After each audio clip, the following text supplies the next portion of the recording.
blanche est émise par le soleil et les lampes à incandescence. Le premier qui a décomposé la lumière blanche avec un prisme, c'était Newton. Il est plus connu pour ses travaux sur la gravité, mais il a aussi travaillé sur la lumière. Dans la vie de tous les jours, on peut décomposer la lumière blanche avec, par exemple, la surface d'un CD ou la surface d'une bulle de savon ou une flaque d'essence. Si on décompose la lumière blanche, on observe les 7 couleurs de l'arc-en-ciel, c'est-à-dire rouge, orange, jaune, vert, bleu, indigo et violet. L'indigo, c'est une sorte de bleu foncé, c'est la couleur du jean brut. Alors, dans un œil, il y a pas mal de trucs, mais pour la formation des images, on va avoir besoin du cristallin, qui se comporte comme une lentille convergente, et de la rétine, qui se comporte comme un écran. Avec ces deux éléments, on va réussir à comprendre ce qui se passe. Alors, le cristallin, il joue le rôle d'une lentille convergente, c'est grâce à lui que l'image va se former sur la rétine, mais l'image se forme à l'envers, comme toutes les images qui se forment à travers une lentille convergente. Comment ça se fait qu'on voit à l'endroit ? C'est le cerveau. Le cerveau va remettre tout ça dans le bon sens. Alors, ce qui veut dire que si vous voyez les images à l'endroit, c'est que vous avez un cerveau, ça c'est très rassurant. Notez bien que j'en ai jamais douté, parce que si vous regardez cette vidéo, c'est que vous êtes très intelligent. Donc l'image est captée par la rétine, et la rétine va récupérer les couleurs. Comment ? Grâce à des cellules sensibles aux couleurs qu'on appelle les cônes.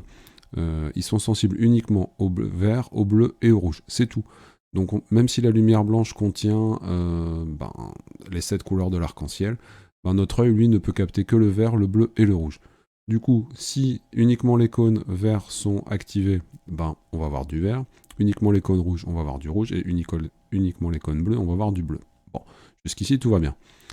Comment on fait pour voir les autres couleurs de l'arc-en-ciel ? Vu qu'on les voit, on les voit les 7 couleurs de l'arc-en-ciel. Dans ces cas-là, il y aura 2 cônes activés en même temps.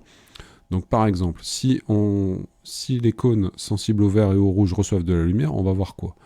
On va voir du jaune. Alors comment ça se fait qu'on voit du jaune ? Encore une fois, c'est le cerveau qui est formidable et qui va réussir à additionner les couleurs. Pour lui, du rouge plus du vert, ça fait du jaune. Et ouais, le cerveau, il est capable de remettre les images à l'endroit et d'additionner des couleurs. Il est quand même hyper fort. Et donc voilà, c'est ce qu'on appelle la synthèse additive des couleurs. Donc vert plus rouge, ça fait du jaune, vert plus bleu, ça fait du cyan, et rouge plus bleu, ça fait du magenta. Donc le cyan, c'est une sorte de bleu turquoise, et le magenta, c'est une sorte de violet rose, c'est entre le violet et le rose, à peu près. Voilà.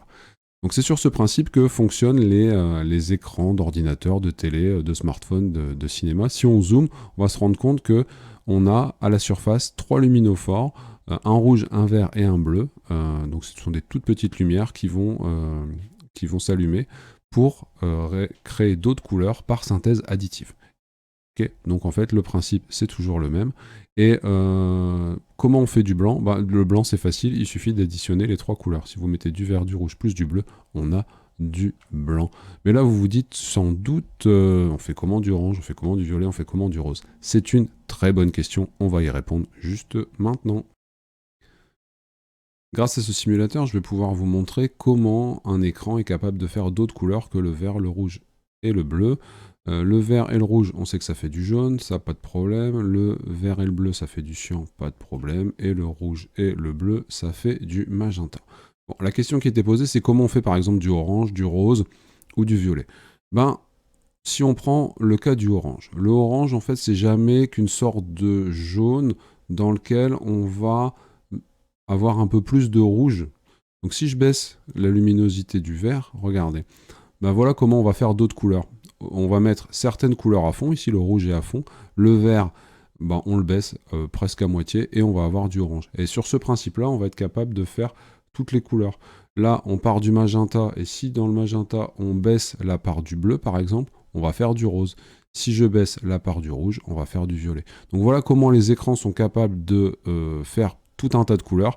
Il suffit qu'ils jouent sur les niveaux des différentes composantes, et c'est comme ça qu'ils vont faire tout un tas de nuances que notre œil va ensuite capter et que le cerveau va recomposer. Et voilà. Alors vous êtes peut-être déjà demandé... Pourquoi un citron est-il jaune ? Ou bien... Comment une rose peut-elle être rouge ? C'est ce à quoi on va répondre dans cette petite vidéo. Alors, on va commencer par le citron parce qu'il est pressé. Alors, le citron va recevoir de la lumière blanche. La lumière blanche, on l'a simplifiée en bleu, vert et rouge, étant donné que l'œil ne capte rien d'autre. Le citron apparaît jaune, ça veut dire qu'il nous diffuse, il nous envoie dans l'œil du vert et du rouge, d'accord? C'est pour ça qu'il apparaît jaune. Mais il a reçu du bleu. Qu'est-ce qu'il en a fait? Il l'a absorbé. En fait, les objets vont absorber certaines couleurs, c'est pour ça qu'ils apparaissent d'une couleur, ok? On va prendre l'exemple de la rose rouge. La rose rouge reçoit elle aussi de la lumière blanche, rouge plus vert plus bleu. Elle nous apparaît rouge, donc elle diffuse du rouge, elle renvoie le rouge dans toutes les directions, et elle a absorbé quoi? Elle a absorbé le bleu et le vert, ok? De manière générale, qu'est-ce qui va se passer pour un objet? Si on considère un objet jaune, sur ce petit schéma, on voit qu'il reçoit de la lumière blanche, il va diffuser sa couleur c'est vert et rouge, il diffuse sa couleur, il diffuse le jaune, et on va dire qu'il absorbe sa couleur complémentaire. Qu'est-ce que c'est que sa couleur complémentaire? C'est ce qu'on va voir tout de suite. Les couleurs complémentaires sont en fait les couleurs qui, quand on les additionne en synthèse additive, vont donner du blanc. Le vert plus le magenta, ça donne du blanc. Dans le magenta, il y a du bleu et du rouge, plus du vert, ça fait du blanc.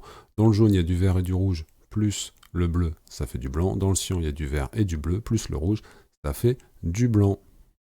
Alors pour se repérer dans les couleurs complémentaires, de quelle couleur apparaît un objet, qu'est-ce qu'il absorbe, qu'est-ce qu'il diffuse, on va fabriquer ce qu'on appelle un cercle chromatique. C'est donc un cercle chromatique avec des couleurs, et je vais vous montrer comment on fait, c'est hyper facile. On prend d'abord les trois couleurs, rouge, bleu et vert. Ensuite, entre le rouge et le vert, on va mettre le jaune. Entre le rouge et le bleu, on va mettre le magenta. Et entre le vert et le bleu, on va mettre le cyan. On a un cercle chromatique, on est content. En tout cas, moi, je suis content. C'est déjà pas mal.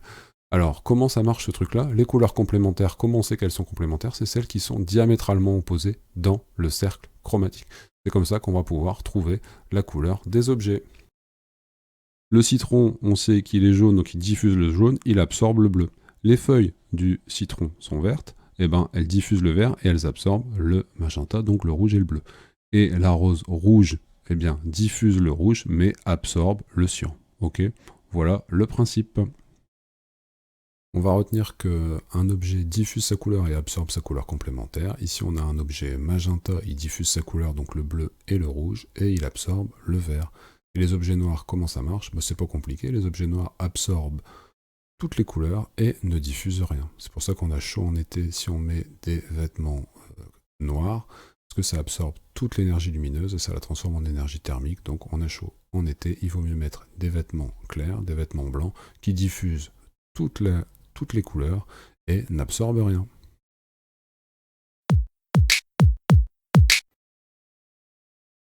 La couleur réelle d'un objet, c'est celle qui apparaît quand l'objet est éclairé en lumière blanche. D'accord? Donc en fait, si on reprend le citron et la rose rouge, le citron apparaît jaune quand on l'éclaire en lumière blanche, et la rose rouge apparaît rouge quand on l'éclaire en lumière blanche. Vous avez l'air de bien aimer vous poser des questions, alors peut-être que vous vous demandez... Et si on éclaire un citron avec une lumière rouge? Et si on éclaire une rose rouge en cyan? Ça, c'est des questions qu'aiment bien se poser les profs de physique, j'en connais un certain nombre, et du coup, ça tombe souvent dans les exos. Alors du coup, on va regarder comment on répond à ce genre de questions. On reprend le citron en premier, parce qu'il est pressé, on lui envoie du rouge uniquement. Avec notre petit cercle chromatique, on voit que le citron diffuse le jaune, c'est-à-dire le vert et le rouge, mais là, on lui envoie que du rouge. Il ne peut pas diffuser de vert, on lui en envoie pas. Donc du coup, il va diffuser que du rouge. S'il diffuse que du rouge, du coup, il va apparaître rouge, tout simplement.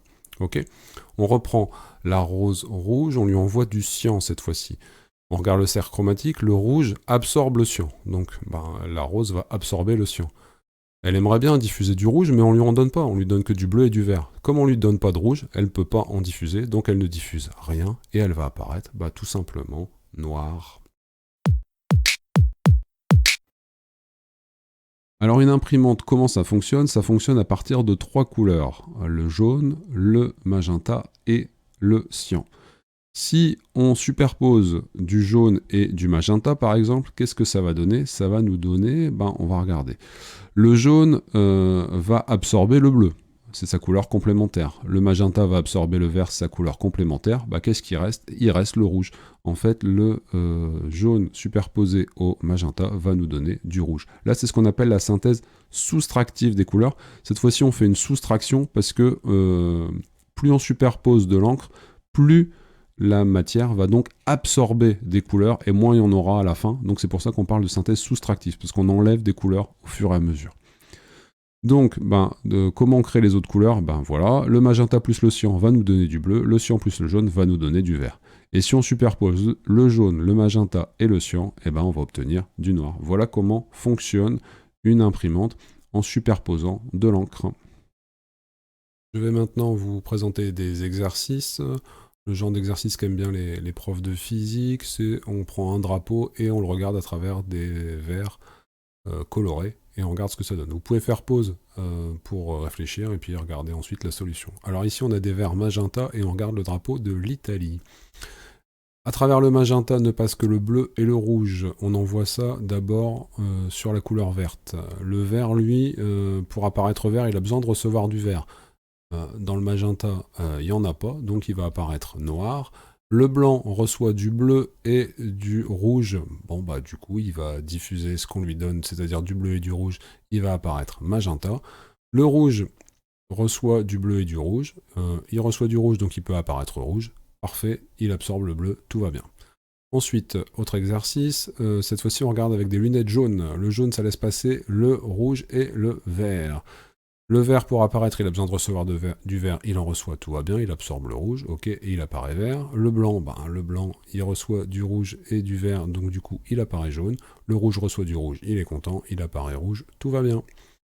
Et enfin, si on regarde avec des lunettes cyan, le vert, pour apparaître vert, il a besoin de recevoir du vert, or dans le cyan, il y en a, tout va bien, il apparaît donc vert. Le blanc il reçoit du bleu et du vert, du coup il apparaît cyan. Et le rouge, il reçoit pas de rouge, il reçoit sa couleur complémentaire, c'est-à-dire du cyan, du bleu et du vert. Donc il va absorber le bleu et le vert. Il peut pas diffuser de rouge car on lui en donne pas, donc il apparaît noir, tout simplement. Cette vidéo est maintenant terminée, j'espère que vous n'avez pas trouvé ça trop cyan. A bientôt vers la physique et au-delà.